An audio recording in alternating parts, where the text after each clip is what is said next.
रात के तकरीबन 1:30 बजे थे। काली रात की चादर ओढ़े एक धुन्ना सा साहब हाथ में हथौड़ा लिए अनुपमा के दरवाजे की ओर बढ़ा। कदमों में निश्चय, आंखों में आग और सीने में दफन बस एक ही मकसद, बदला। हथौड़े के बस एक ही वार के सामने सहमे हुए दरवाजे ने भी घुटने टेक दिए और गुमनाम कातिल अनुपमा के घर में घुसा। खतरा और भी करीब, और बढ़ता गया। अनुपमा के कमरे जहां वो आने वाले मौत से अनजान राहुल के सपनों में खोई चैन की नींद सो रही।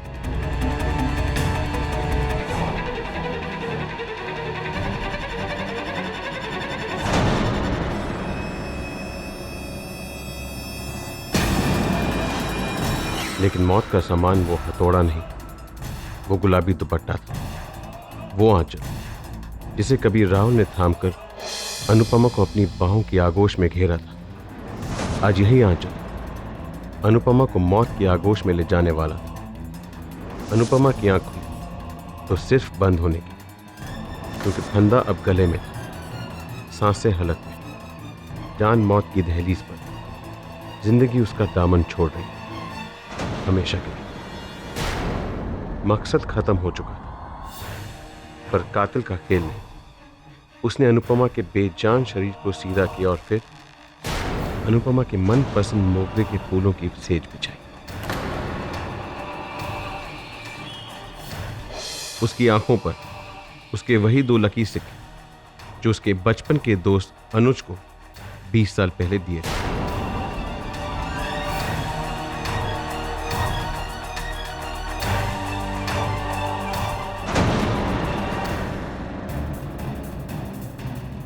और फिर कमरे में बजा साइड टेबल पर रखे पुराने ग्रामोफोन से अनुपमा और अनुज के बचपन के प्यार का वो गीत।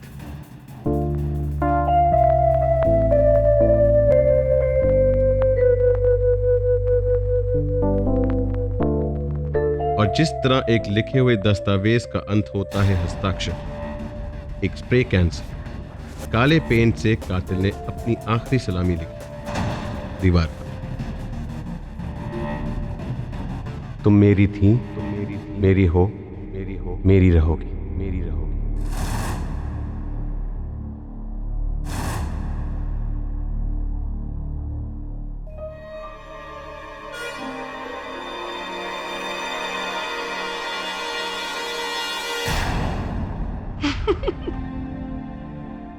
क्या दिल होता, तुमने तो मुझे डरा दिया।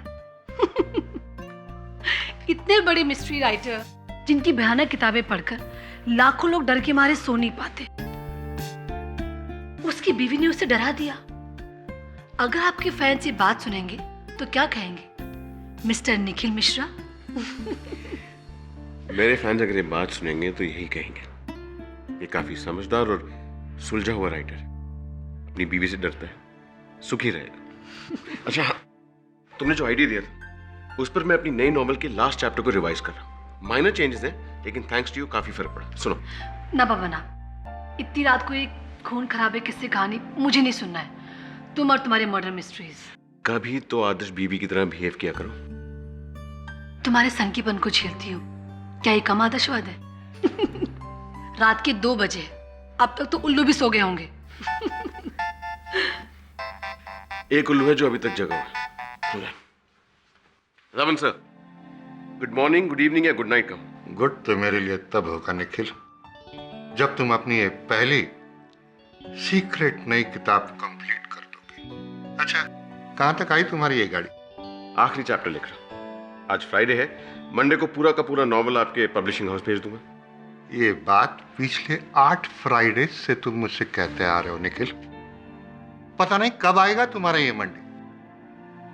तुम्हारे फैंस की जो ये लंबी लाइन लगी है ना, उसमें सबसे आगे हम ही तो खड़े हैं, जो पूरी बेसब्री के साथ इंतजार कर रहे हैं तुम्हारी अगली सुपरहिट नॉवेल का। नहीं सर, आप मेरे फैन नहीं, आप मेरे मेंटोर, मेरे अन्नदाता। अगर आप नहीं छापेंगे तो मेरे लिखने का क्या फायदा? Monday, I promise. कहानी कैसे जा रही है आगे? यूं समझ लीजिए कि जान ले लेगी। Great great great. Good night. Well thanks. दबंग साहब, उठा ही सही कभी हमारी भी तारीफ कर दिया कीजिए। भाई राइटर हम भी बुरे नहीं है, जो भी लिखते हैं दिल से लिखते हैं। और क्या? अरे सर, पिछली बार मेरी और उसकी बुक के सेल्स में सिर्फ 1000 कॉपीज का फर्क। हाँ हाँ बिल्कुल। हम भी कुछ कम हिट राइटर नहीं है सर। वो बात नहीं है त्रिपाठी, बट जस्ट कोट गाली है। और भी दुनिया में लेखक बहुत अच्छे। निखिल मिश्रा का है अंदाज़े बयां है कुछ और। Cheers. Cheers, gentlemen.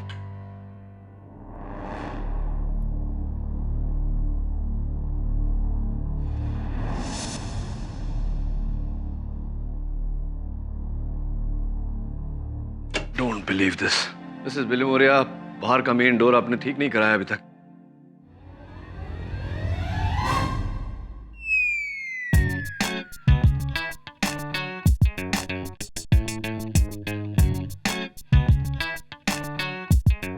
बू,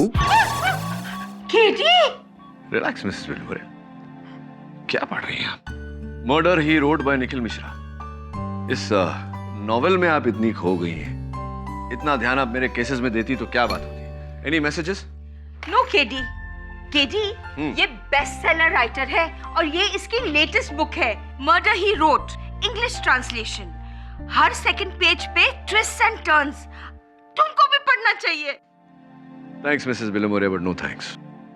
मेरे केसेस में वैसे भी इतने ट्विस्ट एंड टर्न्स हैं कि और ट्विस्ट एंड टर्न्स मेरे जीवन में आए तो मैं स्वयं ट्विस्ट एंड टर्न हो जाऊंगा। वैसे आपको ये पुस्तक हिंदी में पढ़नी चाहिए, दुगना लाभ होगा, मजा भी आएगा और आपका शब्दकोश भी सुधरेगा। मैं तो इसकी नेक्स्ट बुक के लिए वेट कर रही हूँ। सुना है नेक्स्ट मंथ उसका न्यू रिलीज होगा। अब वो बुक तभी रिलीज होंगी जब निखिल जेल से रिलीज होंगे। आपकी तारीफ? मैं तिलोत्तमा मिश्रा, निखिल मिश्रा की वाइफ। Small world. अभी अभी आपके पतिदेव के बारे में ही चर्चा हो रही थी। आज सुबह ही पुलिस ने निखिल को किसी रजनी कायस के मर्डर के लिए गिरफ्तार कर लिया है।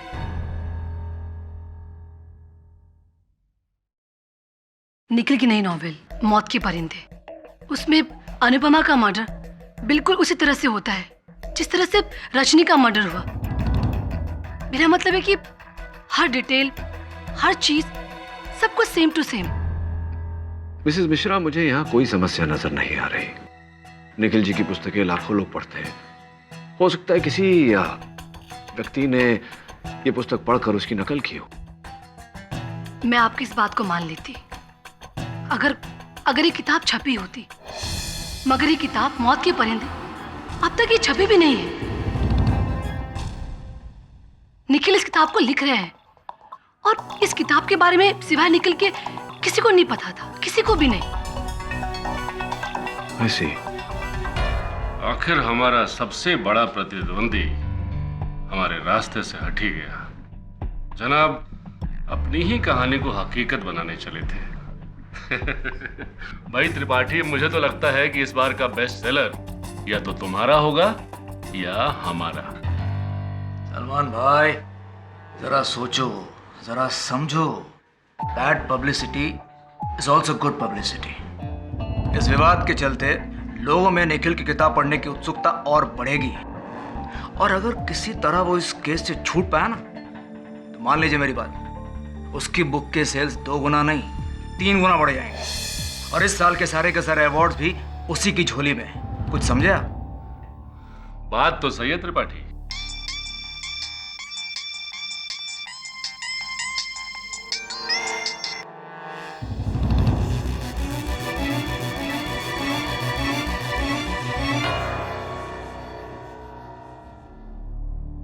ओह मिस्टर केडी पाठक, आप सोच भी नहीं सकते मुझे कितना सुकून मिला है ये सुनकर कि निखिल का केस आप लड़ रहे हैं। थैंक गॉड आप आ गए।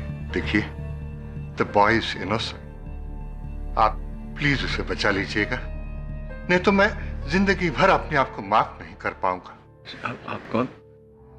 जी, ऐसा है कि एक तरह से उसके यहां होने का कारण मैं ही हूं। Please help him.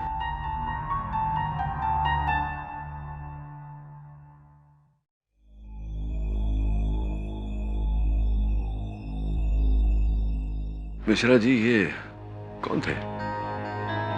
Shrish Dhawan मेरे पब्लिशर हैं। मेरी पहली नॉवल इन्होंने पब्लिश की थी। काफी उपकार है इनके मुझ पर। ऐसी। ये बताइए मिश्रा जी, आपने अपनी नई पुस्तक किसी को पढ़ने दी थी? मैं अपने काम को लेकर काफी सीक्रेटिव रहता हूँ केटी।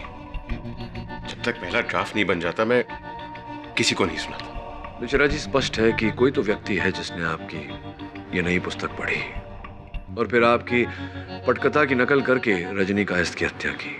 No chance.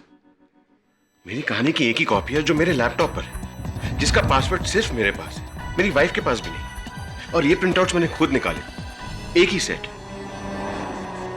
मुझे तो ऐसा लगता है कि किसी ने मेरी किताब पढ़ के नहीं बल्कि मेरा दिमाग पढ़ के खून किया है, मुझे फंसाने के लिए। रजनी को जानते थे आप? नहीं, सुना है कि वो किसी बड़े इंडस्ट्रियलिस्ट की बेटी थी, लेकिन जहां तक मेरी समझ है मेरी कहानी की पात्र अनुपमा और रजनी में कोई समानता नहीं। दोनों की हत्याओं में तो है। नहीं।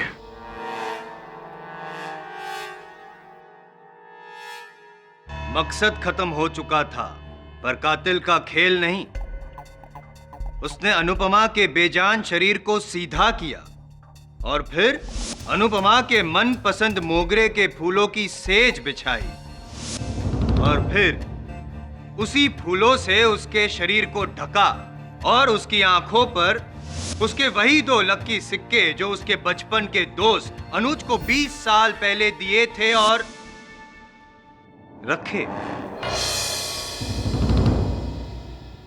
और फिर कमरे में बजा अनुपमा और अनुज के बचपन के प्यार का वो गीत साइड टेबल पर रखे हुए ग्रामोफोन से। और जिस तरह एक लिखे हुए दस्तावेज का अंत होता है हस्ताक्षर, एक स्प्रे कैन से ब्लैक पेंट से कातिल ने आखिरी सलामी लिखी दीवार पर, तुम मेरी थी, मेरी हो और मेरी रहोगी। रोंगटे खड़े हो गए। कमाल लिखते हैं आपके हाथों में जादू है।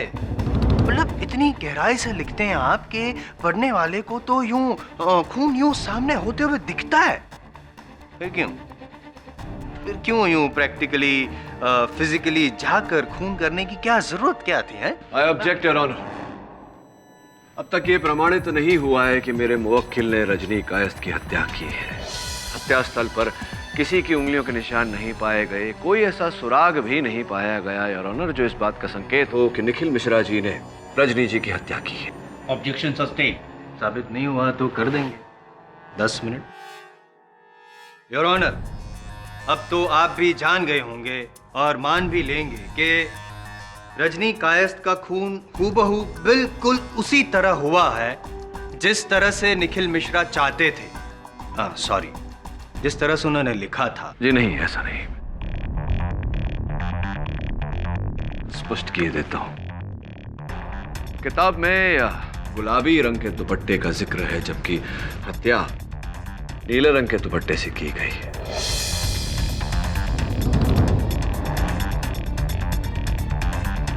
किताब में मोगरे के फूलों का जिक्र है, जबकि यहां तो चमेली के फूल हैं। और किताब में दीवार पर जो लिखावट थी वो काले रंग में लिखी गई थी, जबकि यहां लाल रंग का प्रयोग किया गया है। जायसवाल साहब, अंतर है। आपके ऑब्जर्वेशन को मानना पड़ेगा सर।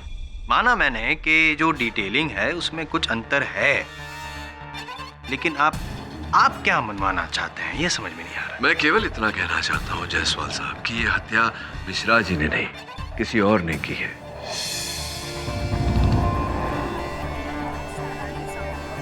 अगर ये हत्या मिश्रा जी ने की होती तो स्वयं इनकी लिखी हुई जानकारी ये क्यों भूल जाते? कम ऑन पाठक साहब, अब दुपट्टे का रंग नीला ना होके गुलाबी हो गया तो क्या हुआ? दुपट्टे का रंग बदला है, खून का रंग नहीं। और जैसे कि मिश्रा जी की किताब में जो क्या विस्तृत रूप से जो वर्णन किया गया है, वो फूल, वो ग्रामोफोन, व्हाटएवर, खून भी उसी तरह से हुआ ना। और जैसा कि आप कह रहे हैं कि किसी और ने शायद पढ़ा होगा, तो मैं आपको बता दूं कि नहीं, किसी और ने ये किताब पढ़ी ही नहीं है। आपको विश्वास नहीं होता? चलिए पूछते हैं मिश्रा जी से। मिश्रा जी, सही कह रहा हूं मिश्रा जी? राइट। और एक बात बता दीजिए कि ये रजनी कायस्थ के साथ आपका क्या रिश्ता था? मैं रजनी को नहीं जानता था। पक्का? ऑफ कोर्स पक्का। चलो, आप रजनी कायस्थ को नहीं जानते थे, तब ये बताइए कि आपकी इस किताब के बारे में और कौन जानता था? जी वैसे तो कोई नहीं। नहीं, वैसे मतलब कैसे?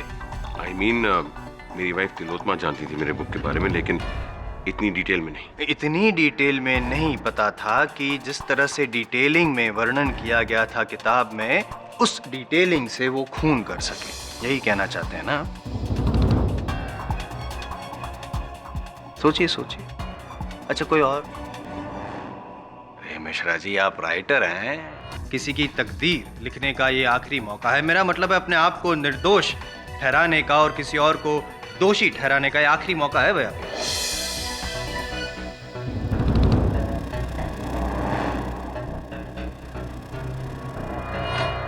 जी नहीं, ऐसा कोई और नहीं है जो मेरी किताब को इस बारीकी से जानता हो। प्रश्न है मेरे मन में जायसवाल साहब। मेरे लिए, इनके लिए? नहीं, आप ही के लिए, क्योंकि आप ही ने अभी अभी कहा कि मिश्रा जी के अतिरिक्त और किसी को इनकी पुस्तक के बारे में ज्ञान नहीं था। तो मैं आपसे पूछना चाहता हूँ कि जब पुलिस ने इन्हें गिरफ्तार किया तो इन पर संदेह जाने का कारण ये था कि हत्या का वर्णन और इनकी पुस्तक में हत्या का वर्णन मेल खाते। पुलिस को कैसे पता चला? पुलिस ने तो यह किताब पढ़ी नहीं थी। Am I right or am I right?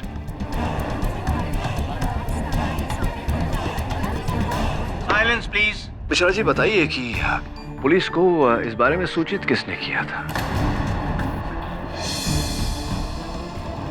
जी हाँ, मैंने ही पुलिस को बताया था निखिल के बुक के बारे में।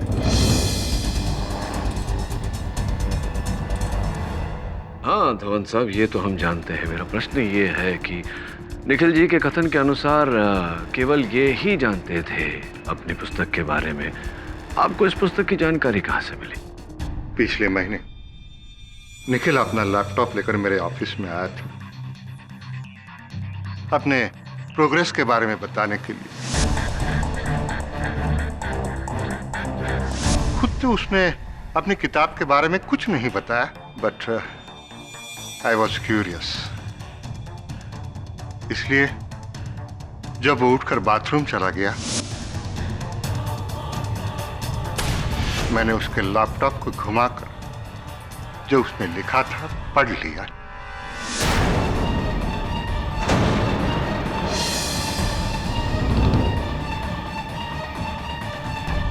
Curiosity kills the cat, Mr. Dhawan. Anyway, bathroom जाकर लौटने को 5-10 मिनट लगते हैं। ताज्जुब है कि आपने इतने कम समय में पूरी पुस्तक पढ़ ली। नहीं, मैंने मैथ्स सिनॉप्सिस पढ़ा। मैंने सिनॉप्सिस पढ़ी, आपने कहानी का संक्षेप पढ़ा, लेकिन कहानी के संक्षेप में इतनी विस्तृत जानकारी तो होती नहीं। किस रंग का दुपट्टा इत्यादि इत्यादि। जिसमें लिखा था कि नायिका की मौत स्टोरी के एंड में फूलों की सेज पर होती है। तो उसी दिन पुलिस कमिश्नर साहब एक पार्टी में मुझे मिले। उन्होंने रजनी की हत्या के बारे में बताया। फिर मैंने भी, जैसा हम कैजुअली बोलते हैं ना, कि निखिल के बुक के बारे में बताया। उसमें भी नायिका की मौत ऐसे ही होती है। जो आपने मुझसे बात कही थी कि आप ही के कारण निखिल जी की ये दुर्दशा है। अब मैं उस बात का तात्पर्य समझा कि यही कारण था जो आपने वो बात कही थी, या कोई और भी कारण है? हाँ हाँ, यही एक वजह थी, और क्या वजह हो सकती है? यही, आप ही ने निखिल मिश्रा की बुक की कॉपी की, आप ही ने रजनी कायस्थ का खून किया ताकि निखिल मिश्रा फंस जाए। करें पाठक सर? क्या बात है जायसवाल साहब, आई एम इम्प्रेस्ड। सही कहते हैं, संगत का असर होता है। अब देखिए ना, मेरे साथ रह रहकर आप भी उचित मुद्दा उठाने लगे। तो बताइए अथवत साहब, क्या ऐसा हुआ था कि आपने मिश्रा जी की किताब पढ़ी और उससे इंस्पायर होकर, प्रेरित होकर ये हत्या की और इन्हें फंसाया? मैं निखिल को क्यों फंसाऊंगा? अरे वो तो मेरे बेटे जैसा है, शुरू से मैंने कितनी हेल्प की है उसे। जी हाँ, धवन सर मेरा नुकसान क्यों चाहिए? इसे तो उन्हें नुकसान होगा। करेक्ट, सही बयान दे। अब मिश्रा जी, एक छोटा सा सही बयान और दे ही दीजिए कि आप ही ने रजनी कायस्थ को। मैंने आपसे कहा ना, मैं रजनी को नहीं जानता था। मैं भूल जाता हूँ आप रजनी को। कभी कोई पार्टी वगैरह में मिले तो फिर हो सकता है कहीं कभी किसी बुक लॉन्च पे कुछ ऐसा। आप फिर से वही बात कर रहे हैं। I object your honour, prosecution is coercing the witness. Jaiswal साहब मेरे मुवक्किल पर दबाव डाल रहे हैं। Objection sustained. योर ऑनर, आजकल के दौर में चलचित्र के निर्गमन से पहले ही, उसके रिलीज से पहले ही उसकी चोरी की हुई पायरेटेड कॉपी इंटरनेट पर आ जाती है। हो सकता है ऐसा कुछ मिश्रा जी की पुस्तक के साथ भी हुआ हो। प्रकाशन से पहले ही किसी ने इनकी पुस्तक चुराई हो, उससे प्रेरित हुआ हो और उसकी नकल करके यह हत्या की हो और इन्हें फंसाया हो।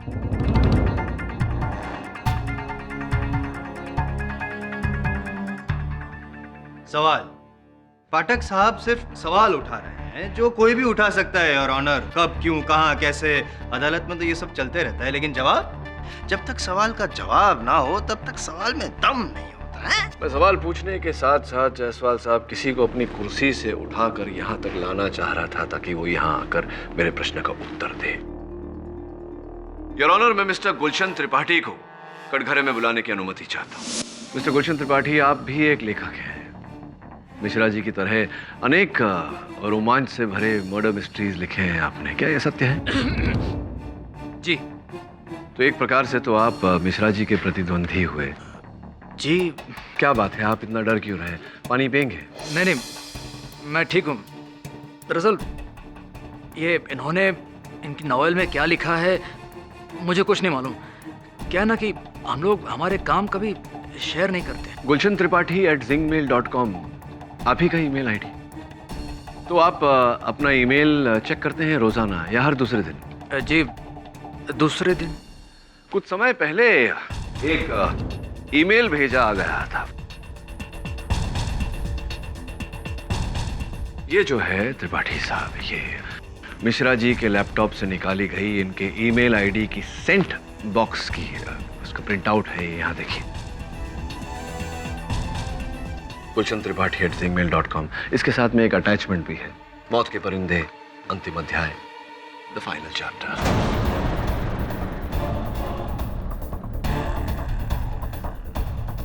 मैंने गुलशन को कभी अपनी किताब या उसका कोई भी हिस्सा कभी भी मेल नहीं किया। मैं जानता हूं कि आपने नहीं भेजा, इसलिए मैं चाहता हूं कि अब त्रिपाठी साहब ही हमको बताए कि ईमेल अंततः आपको भेजा किसने?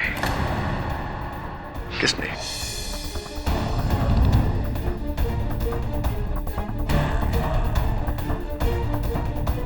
मैंने मना किया था तुम्हें, मत करना ये सब। मेरी बात माने नहीं। देखो, सदिया ना मुझे।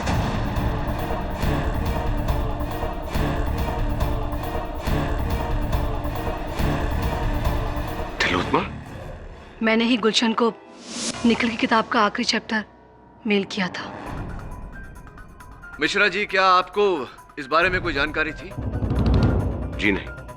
I mean, हाँ, तिलोत्मा और गुलशन की दोस्ती के बारे में जानता था।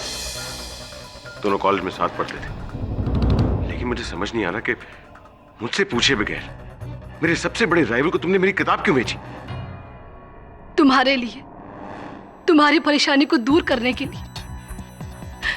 जज साहब, पिछले कई दिनों से निखिल अपनी किताब की आखिरी अध्याय को लेकर बहुत परेशान था। वो अपने आखिरी अध्याय में बुरी तरह से अटक गया था, जिसकी वजह से निखिल का मूड हमेशा ऑफ रहता था। और तो और इन सब की वजह से हम दोनों के बीच में झगड़े शुरू होने लगे। बस मुझसे ये सब कुछ देखा नहीं गया, मुझसे निखिल की परेशानी देखी नहीं गई। इसलिए मैंने मदद के लिए ईशन को फोन किया। क्या मुझे निखिल की नई बुक का ड्राफ्ट मेल करना चाहती हो? मगर क्यों? ताकि तुम वो आखिरी चैप्टर पढ़कर निखिल की मदद कर सको, उसे कोई सलाह दे सको, जिससे वो अपनी बुक पूरी कर सके। गुलशन, मैं जानती हूँ कि निखिल की तरह तुम भी एक एक्सपर्ट मिस्ट्री राइटर हो। वो मेरी सलाह क्यों लेगा? तुम जानती हो ना, वो तो मुझसे चिढ़ता है। देखो गुलशन, तुम अपनी राय, अपनी सलाह मुझे बता देना और मैं निखिल को, और उसे पता नहीं चलेगा कि मैंने तुमसे मदद ली है।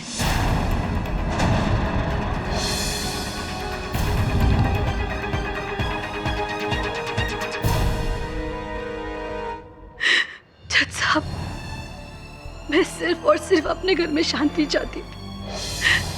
निखिल, मेरा यकीन मानो, मेरा कोई बुरा मकसद नहीं था मेरा कोई बुरा मकसद। क्षमा मांगने का समय मिलेगा आपको। योर ऑनर, रजनी कायस्थ हत्याकांड में पुलिस का निखिल मिश्रा जी पर संदेह जाने का एक ही कारण है कि इनकी पुस्तक में हत्या का विवरण और असल हत्या का विवरण मेल खाता है। अब तक अदालत के समक्ष ये बात थी कि मिश्रा जी के अतिरिक्त और किसी व्यक्ति को भी इस विवरण के बारे में कोई जानकारी नहीं थी। अब अदालत में यह स्पष्ट हो चुका है कि 3 और व्यक्ति इस पुस्तक के बारे में जानते थे। सर्वप्रथम इनके प्रकाशक श्री शिरीष धवन, द्वितीय इनकी धर्मपत्नी श्रीमती तिलोत्तमा मिश्रा, और तीसरी इनकी पत्नी के घनिष्ठ मित्र श्री गुलशन त्रिपाठी जी। इसके चलते योर ऑनर, मेरे मुवक्किल पर संदेह 75% कम हो जाता है, और मुझे पूरी अपेक्षा है कि मेरे होनहार मित्र भी मेरी इस बात से सहमत होंगे। जी नहीं, आपने कहा और मैंने माना, ऐसा होगा नहीं। क्योंकि क्या है, मिस्टर त्रिपाठी, मिसेस मिश्रा और श्री धवन जी, इन्होंने भले ही किताब पढ़ी हो, लेकिन ये तीनों में से कोई भी रजनी कायस्थ को जानता नहीं था, और जब जानता नहीं था तो वो रजनी कायस्थ के मौत का अध्याय क्यों लिखेगा? जायसवाल साहब, संभवतः आप ये भूल रहे हैं कि मेरे मुवक्किल ने भी अपने कथन में कहा कि वो रजनी कायस्थ को नहीं जानते थे। एक मिनट, आप अगर बैठना चाहे तो बैठ सकते हैं। मैं जरा पूछना चाहता हूँ। हाँ, बी माय गेस्ट। हाँ मिश्रा जी, जैसे कि अभी पाठक साहब ने बताया कि मैं भूल रहा हूँ, आपने जो वो स्टेटमेंट दिया था, कहीं ऐसा तो नहीं कि आप भी भूल रहे हैं कि आपका रजनी कायस्थ के साथ कोई रिश्ता था? कहीं ऐसा? अगेन, मैंने आपसे कहा ना, मैं रजनी को नहीं जानता। रजनी और मेरा क्या ताल्लुक? यही तो मैं पूछ रहा हूँ, रजनी से आपका क्या ताल्लुक? अब फिर से? नहीं, just trying to be sure, that's it. मतलब रजनी को आप नहीं जानते, कभी किसी भी तरह से कोई मुलाकात हुई नहीं है, जान पहचान, मतलब कोई फेसबुक या ट्विटर या कुछ? ओ बाबा, गुस्सा, डर गया। चलो ठीक है, आपकी बात को मैं मान लेता हूं पाठक साहब कि वो रजनी कायस्थ को नहीं जानते थे। शायद रजनी कायस्थ आपको बहुत अच्छी तरह से जानती थी मिश्रा जी, नहीं?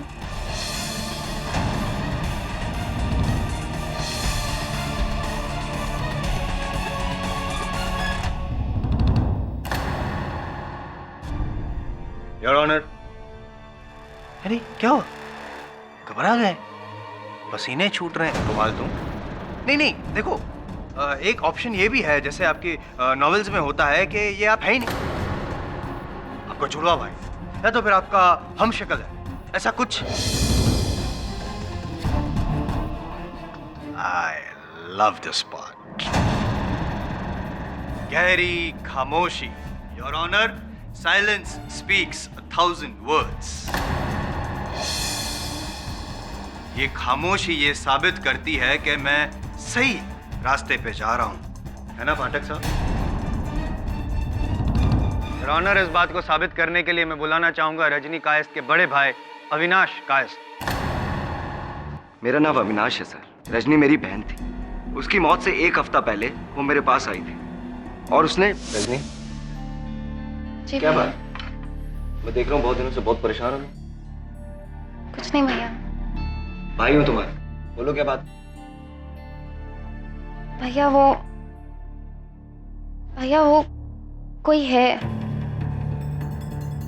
कोई है जिससे मैं प्यार करती थी। 6 महीने से हमारा अफेयर था, लेकिन अब नहीं है। मैं उससे रिश्ता तोड़ना चाहती हूँ, लेकिन वो मान नहीं रहा, धमका रहा है मुझे। Emotional blackmail. कौन है वो? एक राइटर है। नाम तो होगा ना उसका? फॉरगेट इट भैया, मैं उसे भूल चुकी हूँ। शादीशुदा आदमी है। उसके प्यार में पड़कर मैंने बहुत बड़ी गलती करी। मैं बात करूँ उससे? नहीं भैया, फॉरगेट इट, मैं हैंडल कर लूंगी, आप चिंता मत कीजिए। अगर मुझे पता होता कि तुम ही निखिल मिश्रा हो, तुम्हारे घर में घुस के तुम्हें मारता। और जब तक मुझे पता चला बहुत देर हो चुकी थी। हाँ अविनाश जी, अफसोस देर तो हो चुकी थी, लेकिन अब आयम जायसवाल अंधेर नहीं होने देगा इस अदालत में।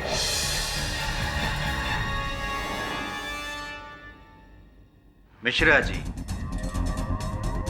कम ऑन, बोलिए ना, let us know the fact.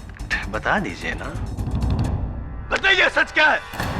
बता दीजिए अदालत को, क्या आप रजनी कायस्थ को जानते थे और आपने रजनी कायस्थ का खून किया है? Tell us. जी, मैं रजनी को एक बुक कॉन्फ्रेंस में मिला था। 6 महीनों से हमारा अफेयर चल रहा था।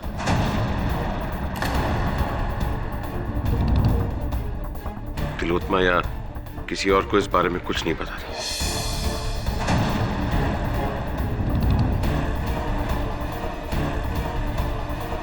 लेकिन इतना ही सच है, मैंने उसे नहीं मारा है। I haven't killed her. Leave it to me to prove it, whether you killed her or not. ये मैं बताऊंगा कि आपने रजनी कायस्थ को क्यों मारा, क्योंकि वो आपको छोड़ना चाहती थी। आप उसे धमका रहे थे, लेकिन धमकी का कोई असर नहीं हुआ, तो आखिरी रास्ता खून। The fiction became the fact.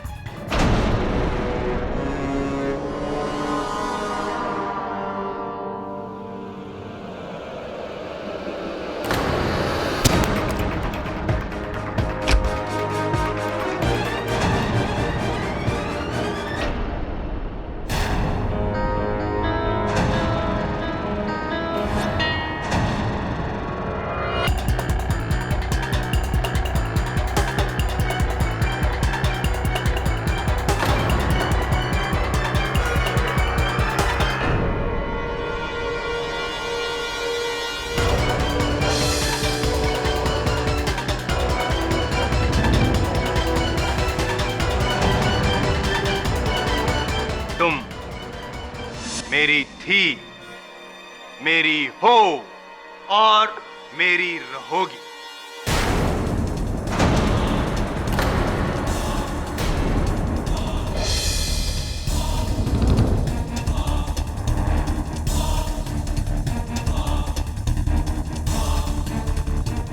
Your honour, इसी के साथ किस्से और कहानी का दी एंड।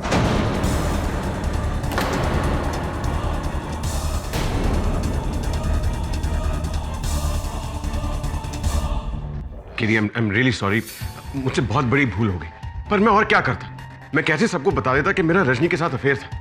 ये बात तिलोत्मा को पता चल जाती, पुलिस को, सारी दुनिया को पता चल जाती। इससे मेरा केस तो खराब होता ही, लेकिन साथ ही साथ मेरी इमेज भी खराब हो जाती। इमेज? आपको इमेज की पड़ी है। यहां आपका जीवन दांव पर लगा हुआ है, उसका कुछ नहीं। अब इसके बाद तो प्रोसिक्यूशन को छोड़िए, मुझे संदेह हो रहा है कि रजनी की हत्या आपने की है, किसी और को नहीं। मुझे तो बताना चाहिए था। KD, I am really sorry. अच्छा, एक बात है जो मैंने किसी को नहीं बताई। बताइए, क्या है? ये है कि मैंने तुमसे कहा था कि मैंने अपनी कहानी किसी के साथ शेयर नहीं की थी, लेकिन अपनी अधूरी नॉवल की कॉपी मैंने रजनी को दी थी। सुपर्ब, कमाल करते हैं आप मिश्रा जी। एक तो इतना बड़ा सच मुझसे छुपाया, और फिर आपने अपने उपन्यास की कॉपी रजनी को दी, ये बात भी नहीं बताई। अब बता रहे हैं। दरअसल बात यह है कि वो मेरी बहुत बड़ी फैन थी, और मैंने उससे वादा किया था कि अपनी नॉवल मौत के परिंदे की पहली कॉपी उससे ही लूंगा।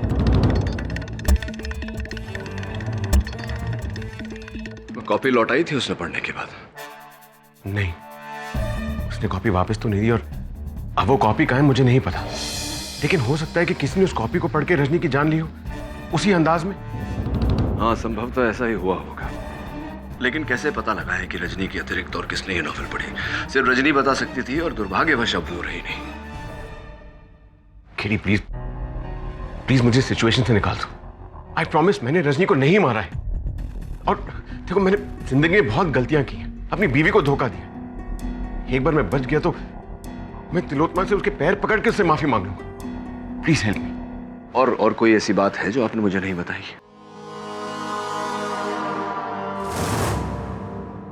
और फिर मानो कि मंजुला इस दुनिया से अचानक गायब हो गई। ना उसकी कोई खबर, ना कोई निशान। फिर 8 दिन बाद जब वो ऑफिस नहीं है, ना उसने अपना फोन उठाया, ना घर का दरवाजा खोला। उसकी बहन शामली को शक, और उसने पुलिस को फोन किया और वहां पहुंची। सर, 2 हफ्तों से हम दिल्ली से कांटेक्ट करने की कोशिश कर रहे हैं। दीदी ना कोई फोन उठा रही है और ना कोई रिप्लाई कर रही है, और यहाँ आके देखा कि दरवाजा लॉक है। हम देखते हैं। पुलिस दरवाजा तोड़कर घर में घुसी। एक घर जो खामोश गवाह की तरह एक घिनौना राज छिपाए हुए था।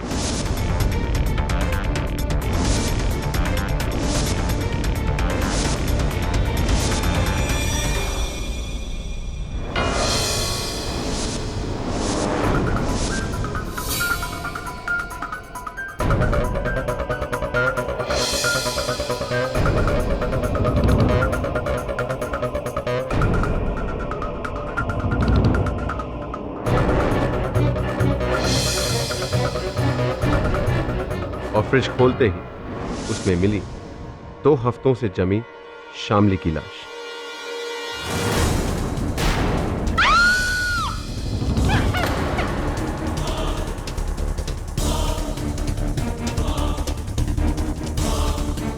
एक डोर से ऐसे बंधी हुई जैसे वो एक तोहफा। आंखों पर चढ़े सनग्लास, बालों में मुरझाए फूल, बदन पर फैले हुए जहर का नील।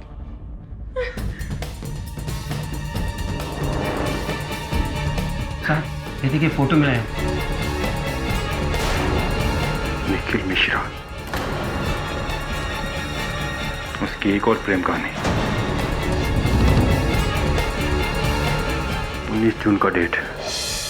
19 जून से लाश इस फ्रिज में है। इसके 1 दिन बाद रजनी कायस्थ का खून हुआ था, 20 जून को, जब निखिल मिश्रा आजाद था। एक और कत्ल।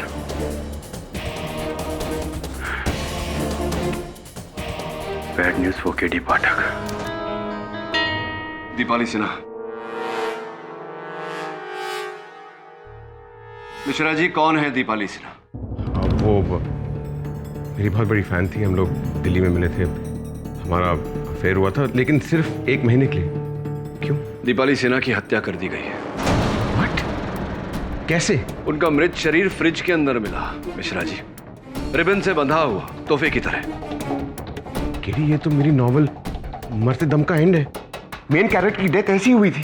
जी केडी, लेकिन मैं कैसे मर्डर कर सकता हूँ? मैं तो जेल में हूँ। 19 जून को जब दीपाली मारी गई थी, उस दिन तो आप जेल में नहीं थे Mishra ji. You mean to से कि पुलिस को लगता है कि मैंने दीपाली का मर्डर किया? प्रॉमिस, मैंने कुछ नहीं किया। मुझसे 1 साल से मिला तक नहीं, ना बात हुई है उससे। मैंने कुछ नहीं किया है। अब चाहते हुए भी आप पर विश्वास करना कठिन है मिश्रा जी। KD please. चलिए बताइए, और कोई अफेयर, कोई संबंध जिसके बारे में हम नहीं जानते? हाँ, एक और लड़की थी, 2 साल पहले दिल्ली में मिली थी, मेरी असिस्टेंट थी। अब हमारा अफेयर हुआ था, लेकिन अब हम वी आर जस्ट फ्रेंड्स। नाम? अब लावण्य में। पता? क्यों? क्योंकि जिनके साथ आपके संबंध थे उनमें से 2 मारी जा चुकी है। हो सकता है इनकी बारी अगली हो। पता बताइए। यस सर, आपका डर सही निकला सर। लावण्या मेहरा की लाश उसके बिल्डिंग के टेरेस के एम्प्टी वाटर टैंक से मिली है। पुलिस का कहना है कि 2 हफ्ते से लाश वहीं पड़ी थी। अगर आप टिप ऑफ नहीं देते तो लाश मिलती ही नहीं। जी ओके सर। अब ये करण कौन हो सकता है? करण खोसला असली में कोई नहीं है दवे, कैरेक्टर है। निखिल मिश्रा की किताब अंधा प्यार, उसमें हीरो का नाम है। उस किताब में हीरोइन की लाश भी इसी तरह वाटर टैंक में मिली थी। उसके हाथ ऐसे ही बंधे हुए थे और माथे पर इसी तरह करण का नाम गुथा हुआ था। यानी कि निखिल मिश्रा की एक और किताब का क्लाइमैक्स सच हुआ। हम अफ्रेड सो, लगता है किसी ने निखिल मिश्रा की कहानियों को बहुत ज़्यादा सीरियसली ले लिया। किसी ने नहीं वरुण, खुद निखिल मिश्रा ने। शायद तुम्हें पता नहीं है कि इस केस में उसके खिलाफ कितने सबूत मिले। उसकी उम्र कैद नहीं होगी, सीधे फांसी होगी, और साथ में तुम्हारे बॉस केडी का केस लटकता रहेगा। 3 मुस्कुराहटें, 3 स्माइलिंग फेसेस योर ऑनर, और 3 खूबसूरत चेहरे, दीपाली सिन्हा, रजनी कायस्थ और Lavanya Mehra your honour. Your honour, इन तीनों लड़कियों में कुछ भी कॉमन नहीं है, सिवाय कि ये तीनों कभी ना कभी मशहूर और होशियार लेखक निखिल मिश्रा के हवस का शिकार। निखिल मिश्रा का इन तीनों के साथ शर्मनाक अफेयर था। झुका लीजिए अपना सर, शर्म से झुकना ही चाहिए मिश्रा जी। योर ऑनर, निखिल मिश्रा ने एक एक करके इन तीनों को धोखा दिया, और फिर भी जब पीछा नहीं छूटा इन लड़कियों से, तो एक एक करके निखिल मिश्रा ने इन तीनों को मौत के घाट उतार दिया।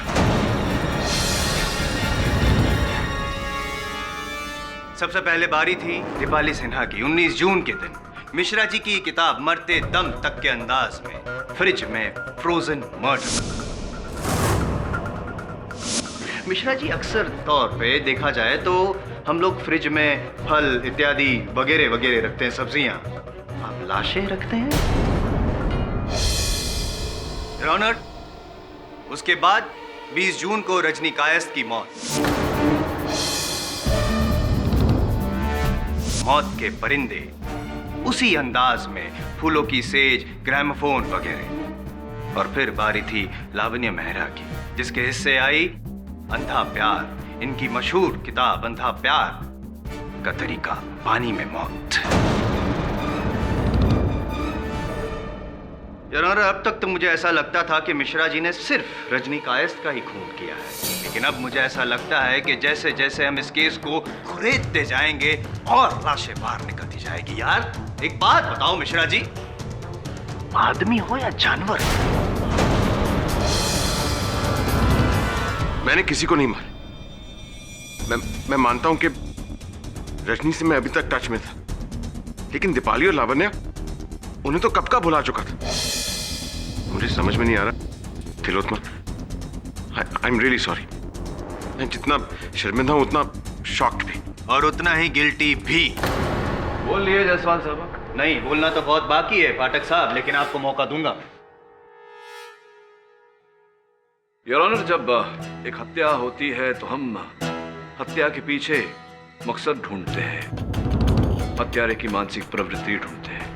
जब 2 हत्याएं होती है तो हम दोनों हत्याओं के बीच संबंध को ढूंढते हैं।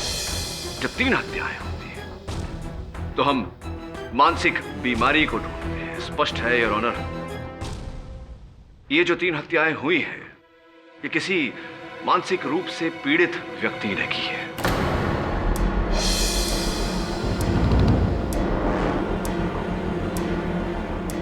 योर ऑनर, मैं आपका ध्यान इस केस की ओर आकर्षित करना चाहता हूं। 1996 Gujjar Singh versus state of Punjab, case number 5413। Gujjar Singh ने आज का शहंशाह फिल्म देखकर हूबहू वैसी ही पोशाक सिलवाई जैसी कि उस फिल्म में नायक ने पहनी थी, और फिर रातों को वो पोशाक पहनकर उसने 5 भ्रष्ट कर्मचारियों को मौत के घाट उतारा, बिल्कुल वैसे ही अंदाज में जैसा कि फिल्म में दर्शाया गया था। इन बातों से आप साबित क्या करना चाहते हैं? मैं ये कहना चाहता हूं योर ऑनर कि आजकल के दौर में फैक्ट एंड फिक्शन, सच्चाई और कल्पना के बीच की लकीर धुंधलाती जा रही है। लोग काल्पनिक कहानियों को वास्तविकता में बदलते जा रहे हैं। अपराधी अपराध करता है और फिर पता चलता है कि वो किसी फिल्म से, किसी अभिनेता से प्रभावित था। जैसे कि इस उदाहरण में स्पष्ट है योर ऑनर कि मिश्रा जी की पुस्तक से प्रभावित होकर इन्हीं के किसी पागल प्रशंसक ने ये हत्याएं की हैं।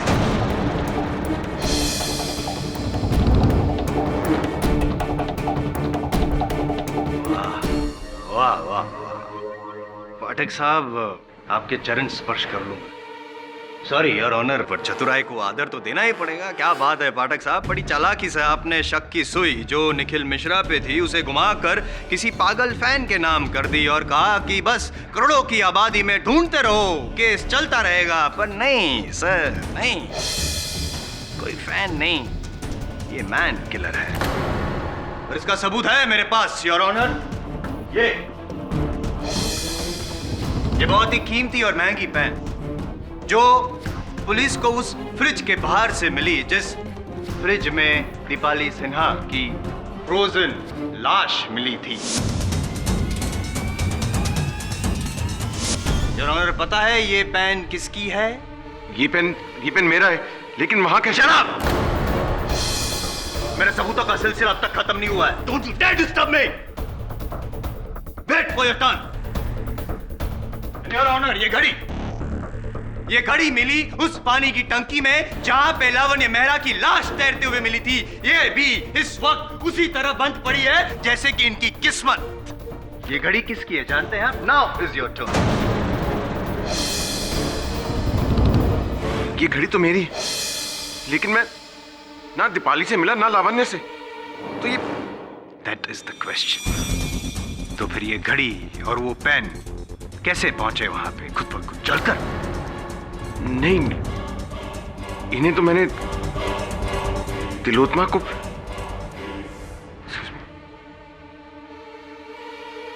क्या मिश्रा जी? तिलोत्मा क्या? बोलिए मिश्रा जी, तिलोत्मा क्या? तिलोत्मा ने ये घड़ी और ये पेन मुझे गिफ्ट किया था। कुछ वक्त बाद ये खराब हो गए थे तो उसने वापस लेके कहा कि वो ठीक करवा देगी। लेकिन ये दीपाली लावण्य के पास कैसे पहुंच गई? एक मिनट। स्पष्ट रूप से कहिए, क्या ये कलम और ये घड़ी आपके पास नहीं, आपकी पत्नी तिलोत्मा के पास थी? जी हाँ, लेकिन योर ऑनर, मैं मिश्रा जी की धर्मपत्नी तिलोत्मा मिश्रा को कटघरे में बुलाने की अनुमति चाहता हूं। तिलोत्मा जी, बहुत ही गंभीर प्रश्न पूछने वाला हूं आपसे, सोच विचार करके उत्तर दीजिएगा। मिश्रा जी ने वो कलम और वो घड़ी आपके सुपुर्द की थी। कृपया कर अदालत को बताइए कि वो कलम और घड़ी हत्यास्थल तक कैसे पहुंची।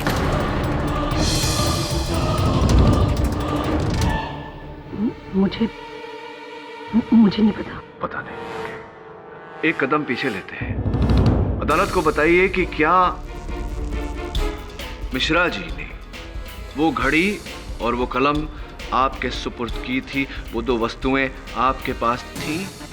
हाँ, अब नहीं, I mean, हाँ, मेरा मतलब है कि वो पेन और वो घड़ी दोनों मेरे बैग से चोरी हो गए थे। चोरी हो गई? वो 2 वस्तुएं चोरी हो गई थी? तो इस बारे में आपने मिश्रा जी को बताया होगा? जी नहीं बताया। इतनी मूल्यवान वस्तुएं चोरी हुई, इसकी रिपोर्ट तो आपने पुलिस में दर्ज करवाई होगी। दरअसल वो घड़ी और पेन गलती से मैंने फेंक दी थी।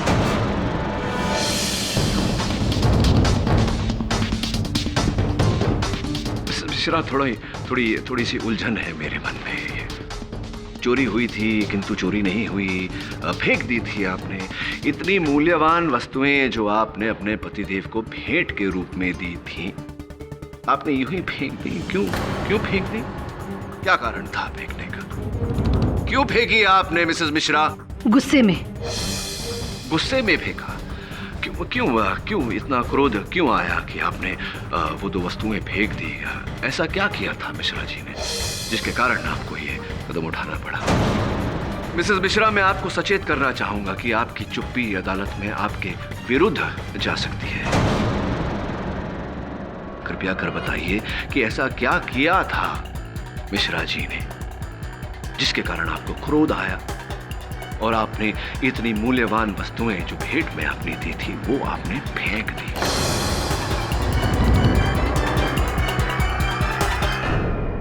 कोई बात नहीं, मैं बता देता हूं। आपको मिश्रा जी और रजनी के बीच के संबंध के बारे में पता था। केवल इतना ही नहीं मिसेस मिश्रा, लावण्या और दीपाली के साथ मिश्रा जी के संबंध के बारे में भी ज्ञान था। जी नहीं, ये सच नहीं है। मुझे उन लोगों के बारे में यहाँ आकर ही मालूम पड़ा है। मिसेस मिश्रा, इस केस में मैं इस पायदान तक नहीं पहुंचना चाहता था, किंतु दुर्भाग्यवश आपने मेरे लिए और कोई चारा नहीं छोड़ा। देवेंद्र सोलंकी एसोसिएट्स, ये नाम तो आपने सुना होगा मिसेस मिश्रा।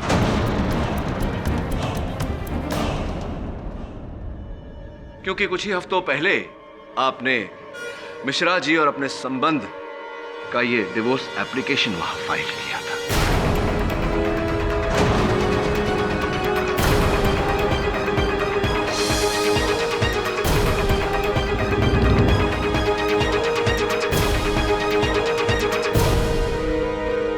किया था या नहीं मिसेस मिश्रा? हाँ, मैं जान गई थी, मैं निखिल की असलियत जान गई थी कि निखिल ने मुझे एक नहीं, दो नहीं, तीन बार धोखा दिया। इसलिए मैं निखिल से अंदर ही अंदर नफरत करने लगी थी।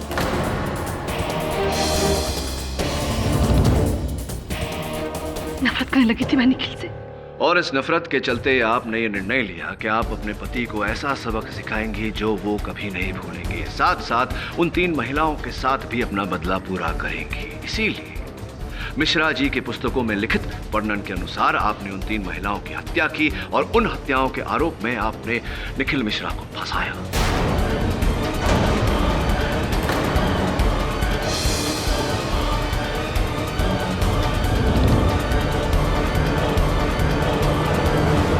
नहीं, ये झूठ है सर। मैंने किसी को नहीं मारा। मैंने रजनी के घर में निखिल की अधूरी किताब देखी थी। एक्सक्यूज मी, किसके घर में आपने अधूरी किताब देखी थी निखिल जी की? रजनी के घर में। रजनी के घर में? इसका अर्थ यह हुआ कि आप रजनी के घर गई थी। क्यों गई थी आप मिसेस मिश्रा उनकी हत्या कर?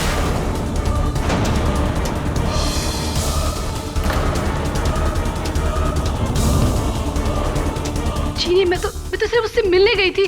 पर योर ऑनर, मैं मिसेस मिश्रा से आगे कोई प्रश्न नहीं करना चाहता। The defence rests.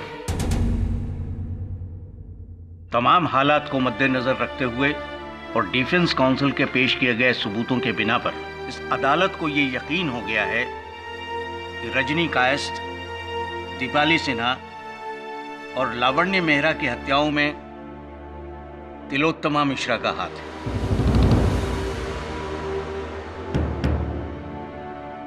इसलिए ये अदालत उन्हें फौरन गिरफ्तार करने का हुक्म देती है और निखिल मिश्रा को इस केस से बाइज्जत बरी करती है।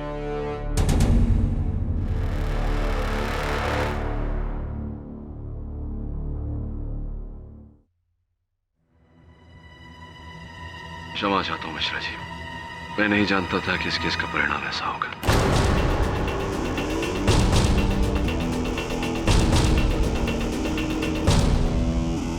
निखिल,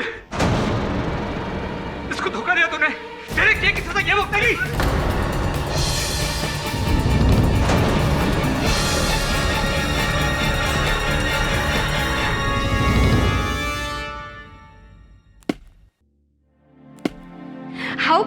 निखिल ना, निखिल मिश्रा फ्री हो गया है। अब वो अपनी बुक कंप्लीट कर सकता है और हम फैन लोग पढ़ सकते हैं। And justice for all, no KD? Hi sir, hi Mister Bill Maurya. Sorry sir, actually Shifali की मदर को डॉक्टर के पास ले गया था, इसलिए लेट हो गया। व्हाटएवर यार। क्या हो सर? केस जीतने के बाद मैंने आपको कभी इतना टेंस नहीं देखा। All well? All is not well Varun. मैं केस जीत गया, लेकिन क्या सत्य जीता है इस केस में? मतलब ये कि मान लेते हैं कि तिलोत्तमा ने ये प्लान बनाया, वो 3 हत्याएं की, उसके आरोप में मिश्रा जी को फंसाया। अगर ये आरोप अदालत में प्रमाणित हो जाता तो मिश्रा जी को उम्र कैद या फांसी हो जाती। दोनों का रिश्ता वैसे ही खत्म हो जाता।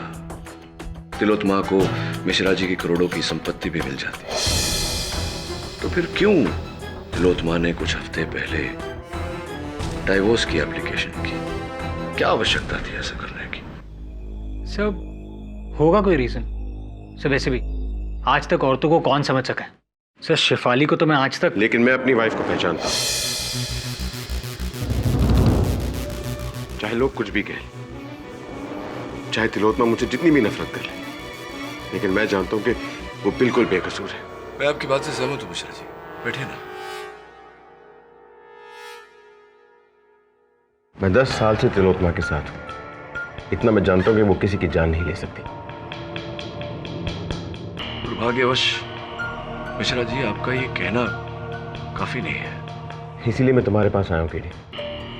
3 हफ्ते पहले मेरी वाइफ मेरा केस लेकर आई थी और आज मैं अपनी वाइफ का केस लेकर आ रहा हूं। क्या तुम तिलोत्तमा के लिए लड़ोगे? Of course. पागल हो गया तुम निखिल? केस लड़ोगे? अरे भूल जाओ उस तिलोत्तमा को। उसने क्लियरली तुम्हें फंसाने की कोशिश की। तुम्हें तो शुक्र मनाना चाहिए कि उस केडी पाठक की वजह से तुम्हें नई जिंदगी मिली। पूरा ध्यान अपनी बुक पर रखो, बुक लिखने पर रखो, पूरा फोकस रखो। तुम्हें पता है निखिल कि हम लोग डेडलाइन से 2 महीने पीछे चल रहे हैं। सर मेरी लाइफ में इतना बड़ा प्रॉब्लम चल रहा है, मेरी वाइफ पर खून का इल्जाम है और आपको डेडलाइन की पड़ी? अरे कैसी प्रॉब्लम यार, सारी प्रॉब्लम खत्म हो गई है। अब पता नहीं तुम हो कि कौन सी नई प्रॉब्लम शुरू करने जा रहे हो। Concentrate, right the book. Sorry sir, जब तक तिलोत्तमा के सर से सारे इल्जाम नहीं मिट जाते मैं आगे लिख नहीं सकता। पगला गए हो क्या? तुम्हें पता नहीं कितना पैसा मैंने इसके पीछे इन्वेस्ट करके रखा है। सर अगर ऐसी बात है तो मैं आपका एडवांस आपको वापस लौटा देता। मेरा पैसा मेरे मुंह पे फेंक के मारोगे तुम? कब से इतने बड़े हो गए तुम? हाँ, याद रखो निखिल, मैंने तुम्हें बनाया है। यू बिगाड़ दूंगा, you. I am sorry sir, अब बिगड़ने के लिए बचा ही क्या है?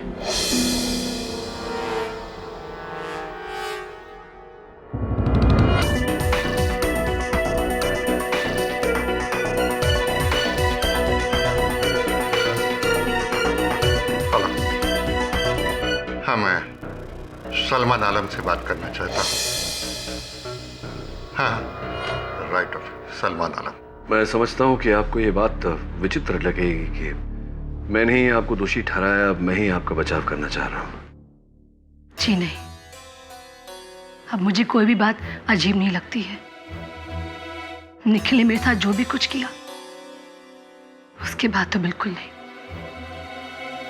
हाँ, मगर एक बात जरूर मुझे अजीब लगती है कि मैं ये कैसे समझ बैठी कि निखिल इस दुनिया में सबसे ज्यादा मुझसे प्यार करता है। मैं आज भी तुम्हें सबसे ज्यादा प्यार करता हूं।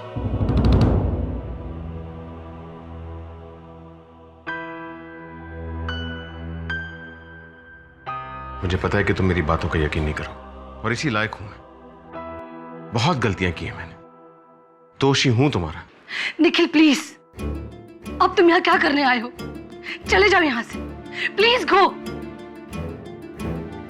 एक बार तुम्हारी बेगुनाही साबित हो जाए तुम जो कहोगी मैं वो करूंगा, लेकिन इस वक्त प्लीज, इस वक्त केडी को तुम्हारी मदद करने दो, क्योंकि मैं जानता हूं कि तुम किसी की जान नहीं ले सकती। निखिल, देखो तिलोत्तमा, इस समय मेरा यह जानना अति आवश्यक है कि तुम्हें मिश्रा जी के संबंधों के बारे में कैसे पता चला। सलमान आलम ने। वो राइटर, उसे मेरे बारे में कैसे? पूरी दुनिया को तुम्हारी काली करतूतों के बारे में पता था, सिवाय मेरे। तिलोत्तमा देखिए, इस समय गुस्से से नहीं सब्र से काम लीजिए। बताइए कि आपको इन संबंधों के बारे में कब पता चला? करीब 1 महीने पहले। 1 महीने पहले मुझे सलमान आलम मिला था और उसने मुझे निखिल के अफेयर्स के बारे में बताया। और जब मैंने इस बात को मानने से इनकार कर दिया तो उसने मुझे कुछ तस्वीरें दिखाई, और वो तस्वीरें देखकर मुझे समझ नहीं आया कि मैं क्या करूं। और मैंने गुस्से में आकर वो घड़ी और पेन वहीं फेंक दी और सीधे वहां से डाइवोर्स लॉयर के पास चली गई। इसका मतलब ये हुआ कि सलमान ने आपको वो घड़ी और कलम फेंकते हुए देखा था। हो सकता है कि उसने वो वस्तुएं वहां से उठाई हो और मिश्रा जी को फंसाया। आई एम श्योर सलमान आलम ने मुझे फंसाया। साबित करना पड़ेगा मिश्रा जी, अदालत में साबित करना पड़ेगा। सर, आपने आज की ये न्यूज़ पढ़ी? क्या है?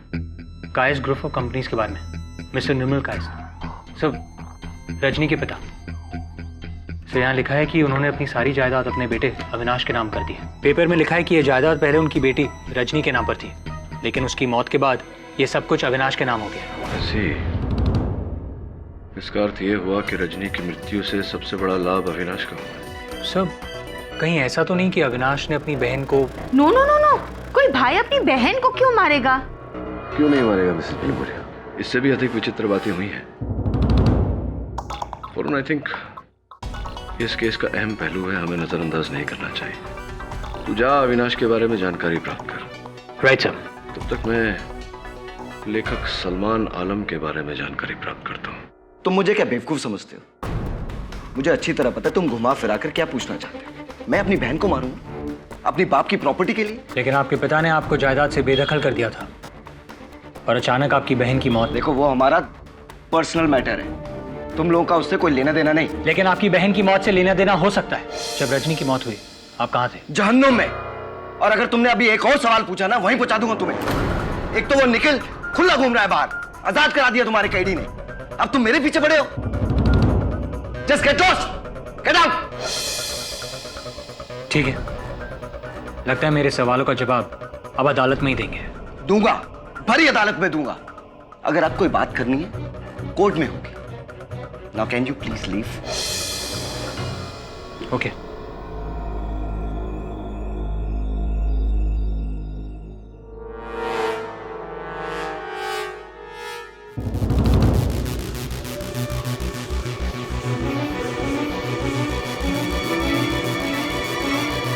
19, 20 और 21 तारीख को मैं यहाँ पर था ही नहीं। I was in Hong Kong. मुझे मालूम था कि मिस्टर पाठक आप मेरा यकीन नहीं करेंगे, इसलिए मैं मेरा पासपोर्ट साथ लेके आया। I'll do the needful, sir. आप क्यों तकलीफ कर रहे हैं? इमिग्रेशन स्टैम्प पाठक साहब, ये 12 जून को और वापसी 23 जून को। Your honour, you are right Mister Kayasth. आप तो यहाँ पे थे ही नहीं, और पाठक साहब जब जनाब यहाँ पे थे ही नहीं तो जब कत्ल हुआ तब तो वहाँ हांगकांग में बैठे बैठे यहाँ इंडिया में टेक्नोलॉजी इतनी तो प्रगति हुई नहीं है टेक्नोलॉजी की। क्या कहना है आपका? क्या मिला इनको घसीट कर आपको? क्षमा चाहता हूँ। I am sorry mister Kayasth. You better be mister Pathak, लेकिन पूरी तरह सॉरी तो आप तब होंगे जब आपको पता चलेगा कि आपने इस निखिल को छुड़ा के कितनी बड़ी गलती करी है।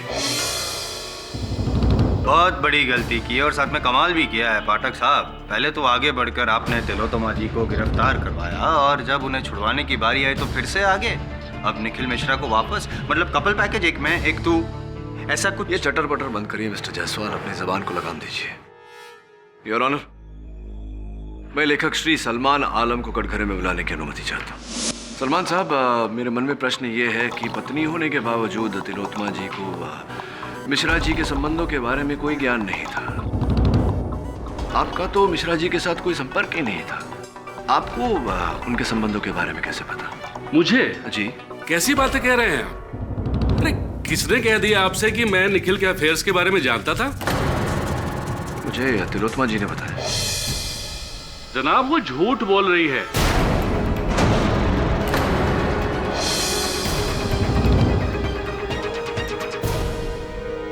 मैं भला पति पत्नी के झगड़े में क्यों पड़ूंगा? तिलोत्मा जी झूठ बोल रही है। 100%।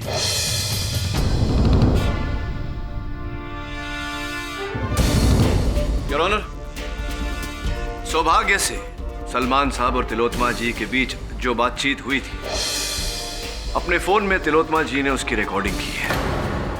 मुझे विश्वास है कि उसे सुनने के बाद सलमान जी का जनाब क्या कह रहे हैं आप? देखिए मैं मानता हूं, मैं कबूल करता हूं कि तिलोत्मा जी को निखिल के चक्करों के बारे में मैंने ही बताया था।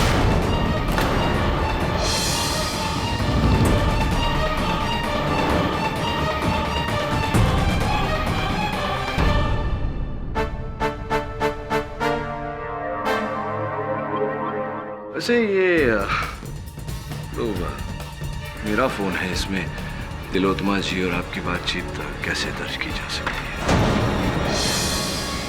ये बताइए कि आप ही ने तिलोत्मा जी को मिहिर जी के संबंधों के बारे में बताया था। ये पति पत्नी के निजी संबंध में आपने भांजी क्यों मारी, टांग क्यों उड़ाई? कारण क्या था इसके पीछे? जनाब मुझे लगा कि ऐसा करने से निखिल और तिलोत्मा के बीच तनाव पैदा हो जाएगा, जिसका असर उसकी राइटिंग पर पड़ेगा और उसे काम कम मिलने लगेगा।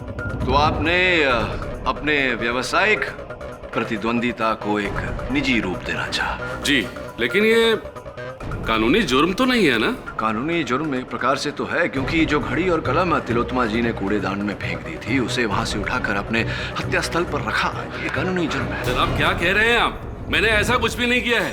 बल्कि जब ये खून हुए तब मैं इस शहर में था ही नहीं, बल्कि लखनऊ में था, ऑल इंडिया रेडियो के मुशायरे में।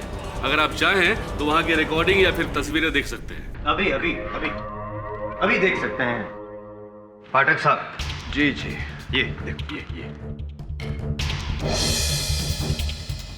सलमान जनाब 18 से लेके 21 तारीख तक वहीं पे लखनऊ में स्टेज पे थे, शायरी बोल रहे थे।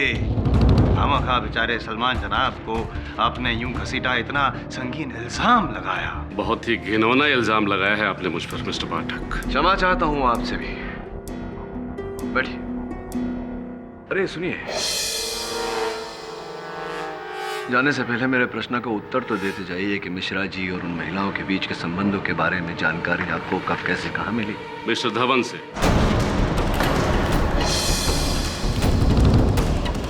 कब, कहां और कैसे ही आप उसी आदमी से पूछिए जो अपने आप को निखिल का सरपरस्त कहता फिरता है। ऐसी।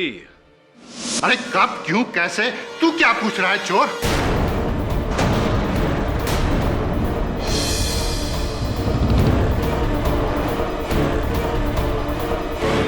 मुझे क्या पता था मेरी ऑफिस से तस्वीरें चुरा कर तू ऐसे बेहुदा हरकत करेगा। चोर, चोर आदमी है ये, चोर। जो भी हो मिस्टर धवन, आप बताइए कि आप क्या है? Blackmailer, photographer? वो तस्वीरें आपके पास आई कैसे? करना पड़ता है वकील साहब, करना पड़ता है। अपने मुलाजिमों की डूबती रख और कमजोरियां एक अच्छे बिजनेसमैन को पता होनी चाहिए। जिन जिन लड़कियों के साथ निखिल के अफेयर्स हुए मैं सबको जानता हूं। वो रजनी, दीपाली, लावण्य, सबको जानता हूं। इसलिए मैंने एक डिटेक्टिव हायर करके सारी तस्वीरें भी हासिल कर रखी थी, ताकि निखिल अगर कभी मुझे छोड़कर जाने की बात करे या पैसे बढ़ाने की बात करे तो मैं काबू में ला सकूं उसे इन तस्वीरों को दिखाकर। धवन सर, आप इस हद तक गिर सकते हैं? Order, order. आप बैठ जाइए प्लीज। मिस्टर धवन, मिश्रा जी की उन महिलाओं के साथ तस्वीरें आपके पास थी। मिश्रा जी के हर उपन्यास की जानकारी आपके पास थी। अब मैं ये जानना चाहता हूं कि 19 से 21 जून आप कहां थे? Oh my, तो अब कातिल मैं हूं क्या हूं? ये आपके उत्तर पर निर्भर करता है। मैं सिटी हॉस्पिटल के डिलक्स वार्ड में रूम नंबर 227 में था। क्या कर रहे थे आप 227 में? रूम नंबर 227 जहां 18 जून से 22 जून तक मैं एडमिट था किडनी स्टोन के ऑपरेशन की। 5 दिन किडनी स्टोन के ऑपरेशन के लिए कुछ ज्यादा नहीं है। आपको अगर कोई शक हो रहा है तो हॉस्पिटल के रिकॉर्ड्स चेक कर लीजिए। हॉस्पिटल के सारे रिकॉर्ड्स मैं यहाँ पे पेश कर सकता हूँ अभी के अभी। सारे सबूत हैं मेरे पास यहीं पे पाठक साहब। सबूतों का शॉपिंग मॉल समझ लो मुझे। चेक कर लीजिए 18 से 22 तारीख तक 5 दिन हॉस्पिटल में थे, वही रूम में वही बेड पर, तो वहां लेटे लेटे वो खून कर नहीं सकते, यानी कि आपका तीसरा निशाना भी आप चूक गए। हैट्रिक। लगता है आपकी कमान अब खाली हो गई, वो तीर बचा नहीं। तरस आ रहा है आपका।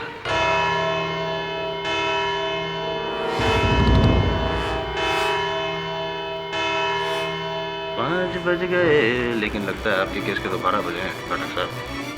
और नेक्स्ट ये अदालत अगली सुनवाई तक मुलतवी की जाती है। केडी सर, 3 लोगों पर शक और तीनों के पास ठोस बहाना कातिल ना होने का। सलमान लखनऊ में था, अविनाश हांगकांग में था और धवन मुंबई के हॉस्पिटल में था। तो इसलिए मुझे लगता है कि कातिल ये चौथा इंसान है, गुलशन त्रिपाठी।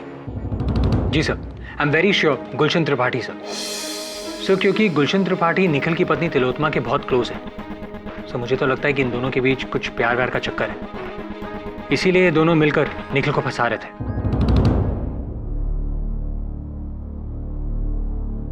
नहीं वरुण,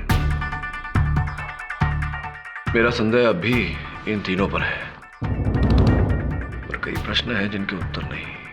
कब, क्यों, कैसे, कहां, क्यों निखिल को फंसाया, और अगर सलमान लखनऊ में था, अविनाश हांगकांग में, तो कब और कैसे मुंबई आए। दूसरी तरफ धवन का हॉस्पिटल से छिपकर बाहर निकलना, हत्याएं करना बड़ी बात नहीं है। तूने कभी अखबार में जो छपता है स्पॉट द डिफरेंस, फर्क बताओ, देखा है? जी सर। मुझे लगता है कि जो तस्वीर हमें दिख रही है उसी के पीछे असल तस्वीर छुपी है। कोई पुलिस को गुमराह करने के लिए सब कर रहा है। सर मुझे कुछ समझ में नहीं आ रहा है। What are you talking about? समझाऊंगा कल अदालत में। मुझे फिर से बुलाने की वजह? एक बार परेशान करके आपका मन नहीं भरा? निश्चिंत रहिए अविनाश जी, अब के बाद आपको यहां आने का कष्ट नहीं दूंगा। कल के अखबार में ये लेख छपा है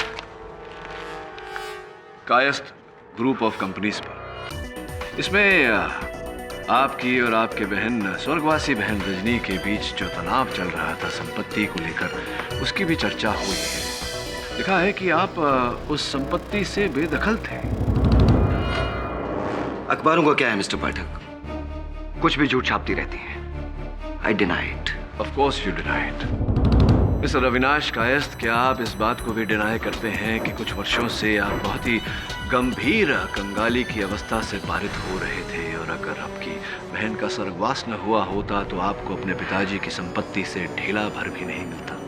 तो अपने बाप के पैसे के लिए मैंने अपनी बहन का खून कर दिया। जी हाँ, और साथ में दीपाली और लावण्य को भी मार डाला ताकि उनकी जायदाद भी आपके नाम हो जाए। You're right, Mr. Jaiswal. On the contrary, to please you this time, I'm wrong. ये दोनों लड़कियों को जानता तक नहीं था, यानी कि बिना वजह दो murders. This time you're wrong. बिना वजह नहीं, वजह थी। वजह ये थी कि पुलिस का संदेह मिश्रा जी पर बना रहा है। आप कुछ भी कह लीजिए मिस्टर पाठक, कितने भी गवाह खड़े कर दीजिए मेरे खिलाफ कि मैंने ही सबको मारा है। मैं किसी को मारता तो तब ना, अगर मैं इंडिया में होता, जबकि पूरी दुनिया जानती है कि मैं यहां नहीं, हांगकांग में था। देखिए देखिए, अब आप कहेंगे ये पासपोर्ट भी नकली है, इस पे लगी हुई इमिग्रेशन की स्टैंप भी नकली है। प्लीज, अगर आप चाहें तो किसी एक्सपर्ट को बुलाकर दिखा सकते। Please go on. एक्सपर्ट को दिखाने की या मुझे देखने की आवश्यकता नहीं है मिस्टर कायस्थ। मैं जानता हूं कि ये पासपोर्ट असली है, इस पर वीजाज भी असली है और इमिग्रेशन स्टैंप भी असली है। हाँ, तो ये हो सकता है पाठक साहब कि तीनों लड़कियां हांगकांग गई हो मरने के लिए।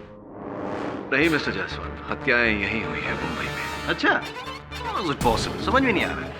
हत्या मुंबई में, हत्यारा हांगकांग में। नहीं मतलब ये लॉन्ग डिस्टेंस रिलेशन के बारे में तो मैंने काफी सुना है। Long distance murder, how is it possible? You have an atrocious sense of humor. हत्याएं यहीं मुंबई में हुई है मिस्टर कायस्थ। तो ये तीनों हत्याएं आपने की हैं। कैसे? आप पासपोर्ट पर डेट चेक कीजिए। मैं उन दिनों मुंबई में आया ही नहीं। नहीं, आप आए थे किंतु इस पासपोर्ट पर नहीं, अपने दूसरे पासपोर्ट पर। What?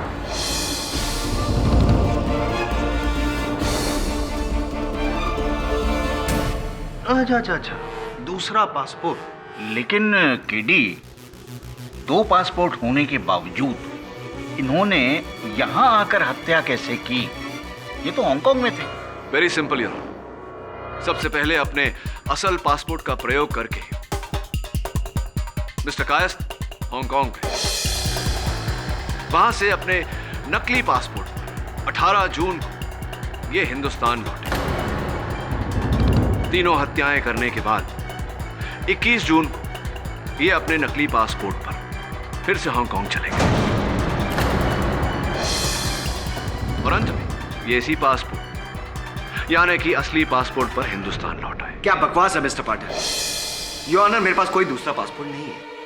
अच्छा, और अगर आपके घर और दफ्तर की छानबीन करके हमने वो दूसरा पासपोर्ट बरामद कर लिया तो क्या आप इकबाल जुर्म कर लेंगे?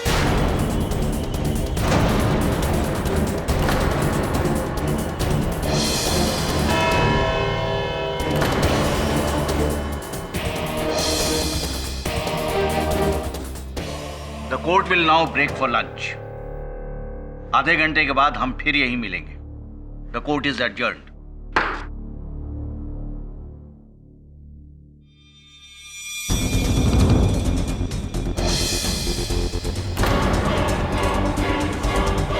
किधर है तू? जल्दी ऑफिस पहुंचो।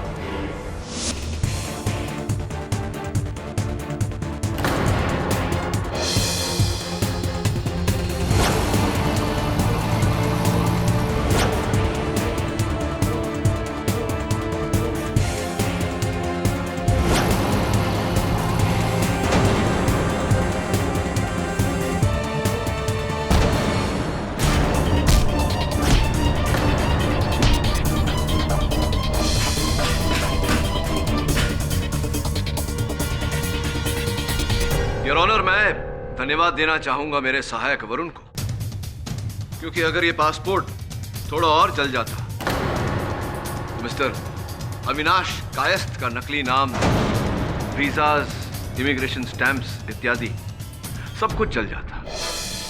साथ में मेरी दलील।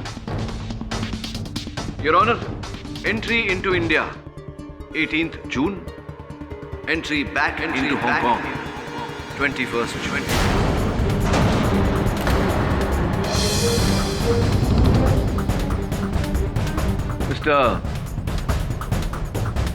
मिस्टर अमोद खन्ना, क्या मैंने सही कहा? मैंने सही कहा था। इकबाल जुर्म प्लीज। करोड़ों का कर्जा था मुझ पर अंडरवर्ल्ड का, और मेरा बाप प्रॉपर्टी में से 1 रुपया देने के लिए तैयार नहीं था। नकारा था मैं उसके लिए सब कुछ रजनी। इसलिए सारी प्रॉपर्टी उसने रजनी के नाम कर दी। मेरे लिए फूटी कौड़ी तक नहीं। इसलिए मजबूरी में आकर मुझे रजनी को मारने का प्लान बना,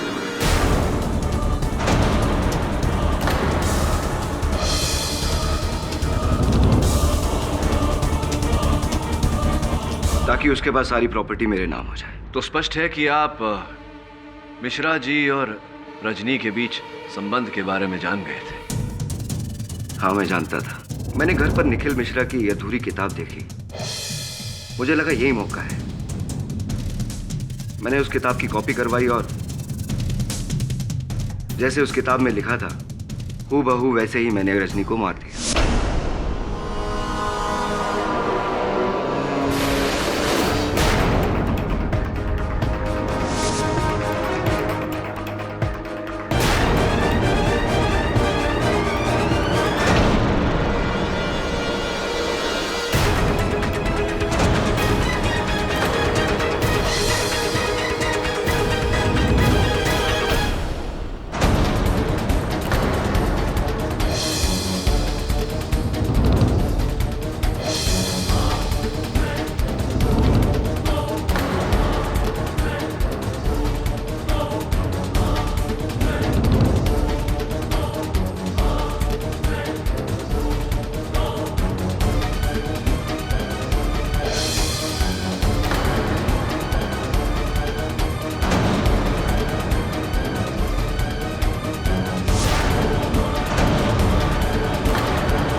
और चूंकि आपने मिश्रा जी की बाकी पुस्तकें भी पढ़ी थी, आपने उसी लेख का प्रयोग करके पहले दीपाली को मारा, फिर रजनी को और फिर लावण्या को।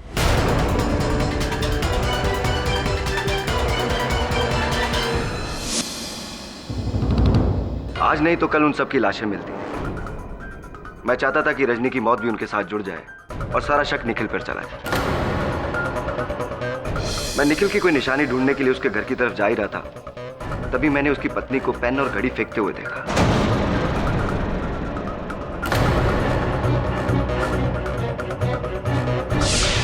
अब आप इसे मेरी किस्मत समझ लीजिए कि मैं सही वक्त पर सही जगह था। यह खून निखिल और उसकी पत्नी ने नहीं किया है, ना किसी लेखक ने, ना ही किसी फैन ने। ये सारे खून मैंने किए हैं, योर ऑनर। क्या कहूं मैं मिस्टर कायस्थ, आपकी बुद्धि भ्रष्ट न हुई होती, थोड़े से सुकर्म किए होते तो संभवतः आपके पिताजी की संपत्ति में भागीदार होते हैं आप, और वो तीनों निर्मल महिलाएं आज भी जीवित होती। The defence finally rests your honour. ये अदालत अविनाश कायस्थ को रजनी कायस्थ, दीपाली सिन्हा और लावण्य मेहरा की मौतों का जिम्मेदार मानते हुए इन्हें फौरन गिरफ्तार करने का हुक्म देती है और तिलोत्तमा मिश्रा को इन तीनों कत्लों के इल्जाम से बाइज्जत बरी करती है। The case is closed.